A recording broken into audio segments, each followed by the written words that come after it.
انسان کی موت کے بعد اس کے ساتھ کیا ہوتا ہے؟ اس کی روح آخر کہاں چلی جاتی ہے؟ یہ ایک ایسا سوال ہے جس کا جواب آج تک کسی مرنے والے شخص نے اس دنیا میں آ کر کسی انسان کو نہیں بتایا، لیکن انسان جب سے اس دنیا میں آیا ہے اس سوال کی جستجو میں رہا ہے۔ اسلامک ٹیچنگ زون کے پیارے دوستوں، السلام علیکم۔ میں ہمن فاطمہ اور آپ سب کو اپنے چینل پہ خوش آمدید کہتی ہوں۔ آج میں آپ کو یہ تمام چیزیں قرآن و حدیث کی روشنی میں ہم آپ کو بتائیں گے۔ دراصل جب انسان اس فانی دنیا کو چھوڑ کر جاتا ہے تو اس انسان کی روح اس کے جسم اور اس دنیا کو چھوڑ کر ایک ایسے مقام کی طرف سفر کرتی ہے جسے عالم برزخ کہا جاتا ہے۔ لفظ برزخ دو چیزوں کے درمیانی فاصلے یا پردہ کو کہا جاتا ہے۔ اس عالم کو عالم برزخ اس لیے کہتے ہیں کیونکہ اس کا آغاز موت اور روح قبض ہونے سے لے کر قیامت قائم ہونے تک باقی رہتا ہے۔ اسے عالم قبر یا عالم مثال بھی کہا جاتا ہے۔ مرنے کے بعد قیامت تک تمام انسان و جن اس عالم میں رہتے ہیں۔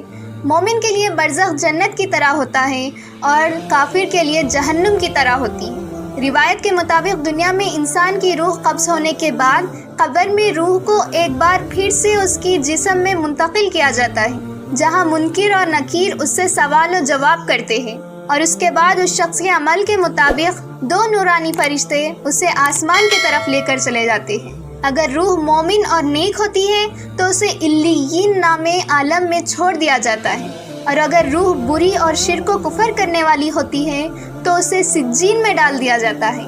علیین اور سجین عالم برزخ کے دو ٹھکانے ہیں جو کافر اور مومن کے لیے خاص ہیں۔ علیین میں موجود روحوں پر اللہ تعالیٰ کی نعمتیں نازل ہوتی ہیں۔ وہ باغ و جگہ پر ایک دوسرے کے ساتھ موجود ہوتے ہیں۔ یہاں نیک روحیں ایک دوسرے کو پہچان لیتے ہیں۔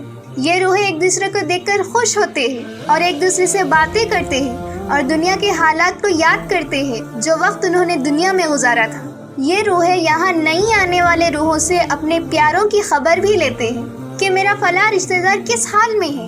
اگر نہیں آنے والی روحیں انہیں یہ بتاتی ہے کہ تمہارا فلاں رشتہ دار تو مر چکا ہے مگر وہ یہاں نہیں پہنچا، تو یہ برزخی روحیں سمجھ جاتی ہے کہ اسے سجین میں ڈالا گیا۔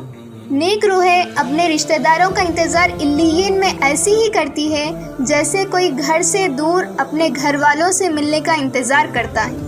برزخ میں نیک لوگوں کے علاوہ انبیاء کرام، صحابہ کرام، شہداء اور صالحین کی روحیں بھی ایک مقام پر ساتھ رہتی ہے۔ برزخ میں جب انسانی روح جزا یا سزا پاتی ہے تو اس کا اثر قبر میں موجود جسم پر بھی ہوتا ہے۔ بعض گمراہ لوگ اور مذاہب کا یہ عقیدہ ہے کہ مرنے کے بعد انسانی روحیں اپنے عمل کے مطابق جانور یا حیوانات کی شکل اختیار کر لیتی ہیں۔ یہ روحیں دنیا میں ہی چکر کاٹتی رہتی ہیں اور کبھی کبھی روحیں جسم میں واپس بھی آ جاتی ہیں۔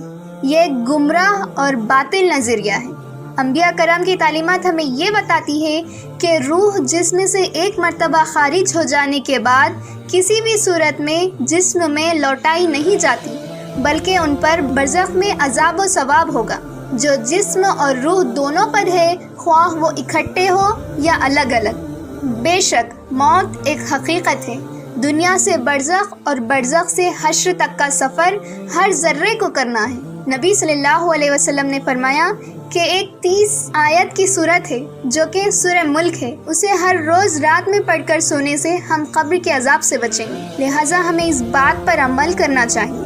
آخر میں اللہ تعالیٰ سے دعا ہے کہ اللہ تعالیٰ ہم پر قبر کے سوالات آسان فرمائے اور اللہ تعالیٰ ہم سب کو کہنے اور سننے سے زیادہ ان باتوں پر عمل کرنے کی توفیق عطا فرمائے۔ آمین۔